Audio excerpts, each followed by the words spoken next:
बच्चों, आज हम कक्षा 4 में आगे का लेसन पढ़ेंगे जिसमें स्टोरी दी हुई है वार्ता टोपी और जूता। એટલે કે ટોપી અને જૂતા એટલે ચપ્પલ તમે જે પગમાં પહેરો છો તે। તો એની વાર્તા સરસ મજાની સુંદર આપેલી છે બાળ દોસ્તો।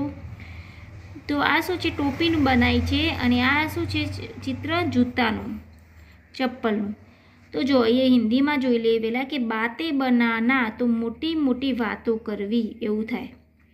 धूप तड़को, धूप एटले तड़को। इज्जत तो आबरू। शायद तो भाग्येज, शायद एटले शुं थाय भाग्येज। कदाच भाव बढ़ना तो महत्व वधी जवुं अने कीचड़ एटले कादव। तो बाल दोस्तों यहाँ पर सुंदर एक स्टोरी दी हुई है, वार्ता कहानी दी हुई है। हिंदी में क्या बोलते हैं, कहानी। और किसके बारे में, टोपी और जूता के बारे में है। तो वो हम पढ़ते हैं तो आपको समझ में आ जाएगा कि स्टोरी जो कहानी दी हुई है उसमें क्या बताया जा रहा है। और आप देख सकते हो ये दो चित्र दिए हुए हैं। तो देखो बच्चों, टोपी, टोपी क्या बोलते हैं, तू पैरों में रहता है। टोपी ने क्या बोला, तू पैरों में रहता है। टोपी ने बोला जूते को कि तू पैरों में रहता है, तू छोटा है और मैं सिर पर रहती हूँ। वो आदमी के सिर पर रहती है, इसलिए क्या कोई कि मैं बड़ी हूँ, ऐसा बोलती है टोपी। तो जूता, जूता क्या बोले, मैं पैरों में रहता हूँ पर काम कितना बड़ा करता हूँ। जूतो जे चप्पल है शू कहे कि हूँ पगमा तो रहूँ छूँ पण मारू काम बहु मोटू छे। तो टोपी शू कहे कि तू और बड़ा काम एनी उड़ावे छे कि खाली बातें बनाता है। खाली बातें बनाना मतलब कि मोटी मोटी बातों करवी। बातें ना बनाना मतलब मोटी मोटी बातों करे कि तू और तू शू मोटू काम करे कि तू तो खाली मोटी मोटी बातों करे छे, एवं कहे छे टोपी। तो जूता शू कहे छे, जोजो देखिए मैं पाव को कंकड़ पत्थर कांच आदि से बचाता हूँ। जूता आपणे चप्पल नहीं पहरता तो बाळ दोस्तों तमने खबर हशे कि पगमां शुं थाय, कांकरा भी वागे, पत्थर भी वागे, काच ने बधुं पगमां वागे। तो जूतानुं काम तो सारूं छे ने। शुं कहे छे कि मैं पाव को कंकड़ पत्थर कांच आदि से बचाता हूँ, मेरे कारण मिट्टी कीचड़ में भी पाव गंदे नहीं होते। तो सही बोल रहा है जूता कि हम चप्पल नहीं पहने तो हमारा पग गंदा नहीं होता, और अगर हम चप्पल पहनते नहीं हो तो क्या होता, हमारा पग पाव गंदे हो जाते हैं। तो टोपी शू कहे छे, जोजो सांभळजो कि मैं भी आदमी के सिर को धूप और धूल से बचाती हूँ। तो टोपी भी सही बोल रही है, और टोपी भी सही बोलेगा। गर्मी होती है तो हम, आपको पता होगा कि आप सिर पर क्या रखते हो, सिर मतलब माथा पर तमे शू करो छो, टोपी पहरो छो ने। धूप और धूल एटले धूप मतलब तड़को अने धूल एटले माटी, जे रजकण बधा उड़ता होय ते। तो हूँ पण एने धूप अने और धूल से बचाती हूँ, मैं आदमी की इज्जत बढ़ाती हूँ। तो वो भी सही बोल रही है।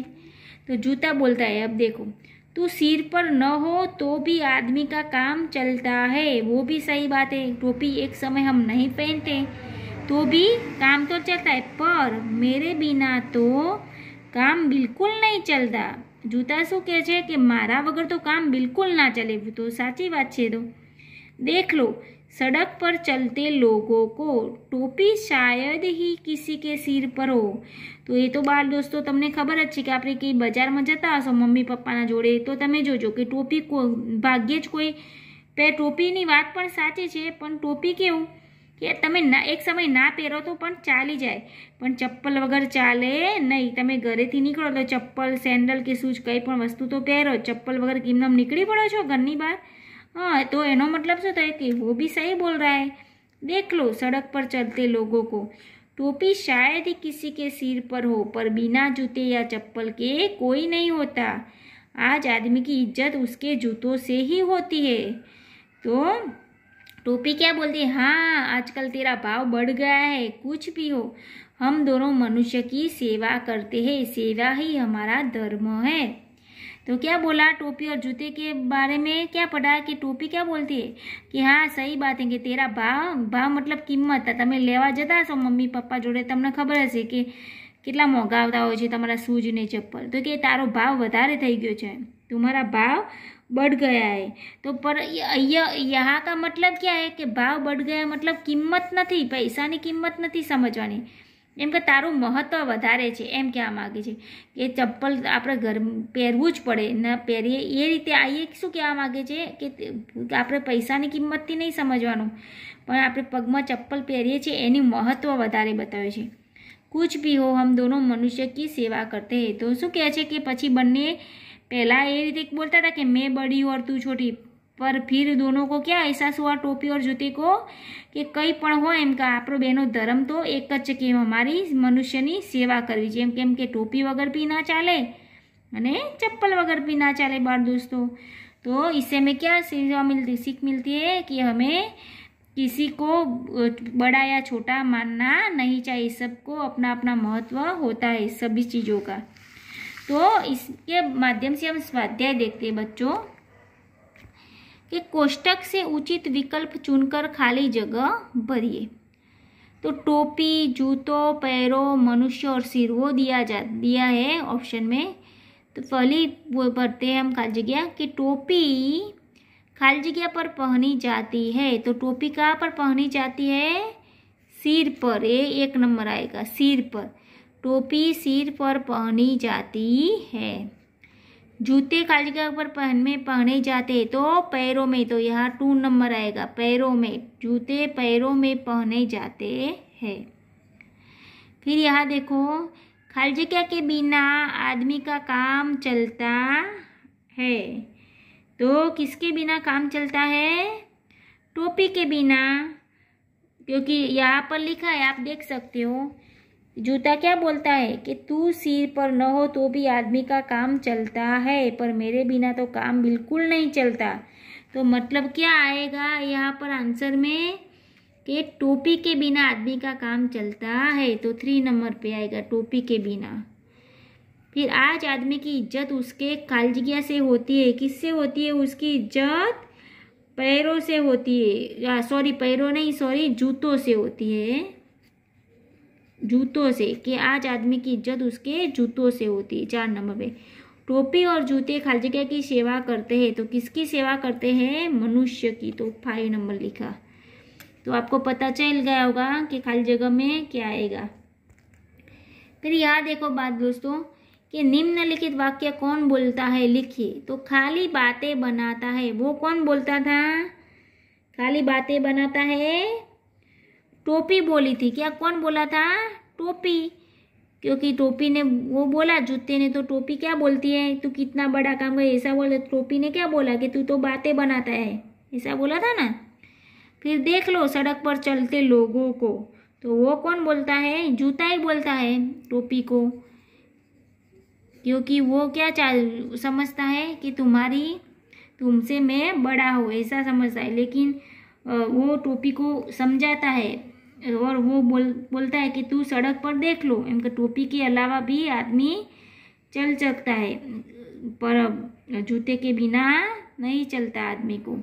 तो देख लो सड़क पर चलते लोगों को, वो कौन बोलता है? जूता. फिर सेवा ही हमारा धर्म है, ऐसा क्या बोलता है? कौन बोलता है? लास्ट में तो टोपी बोलती है कि अच्छा कोई बात नहीं, सेवा ही हमारा धर्म है. तो टोपी बोलती है. अब बात दोस्तों देखो यहाँ पर कि निम्नलिखित प्रश्नों के उत्तर लिखिए. तो टोपी खुद को बड़ी क्यों मानती है? टोपी क्यों बड़ी मानती है? तो क्या आएगा आंसर में? क्योंकि वो पैरों सिर पर रहती थी, सिर पर उसकी जगह थी, उसीलिए वो खुद को बड़ी मानती थी. टोपी खुद को बड़ी इसलिए मानती थी क्योंकि वो सिर पर रहती है. यहाँ पर दिखाई देखो कि टोपी में तू पैरों में रहता है, तू छोटा है, मैं सिर पर रहती हूँ. टोपी सिर पर रहती है इसलिए उसको क्या मानती थी? बड़ी. फिर देखो टोपी जूते को छोटा क्यों बताती है?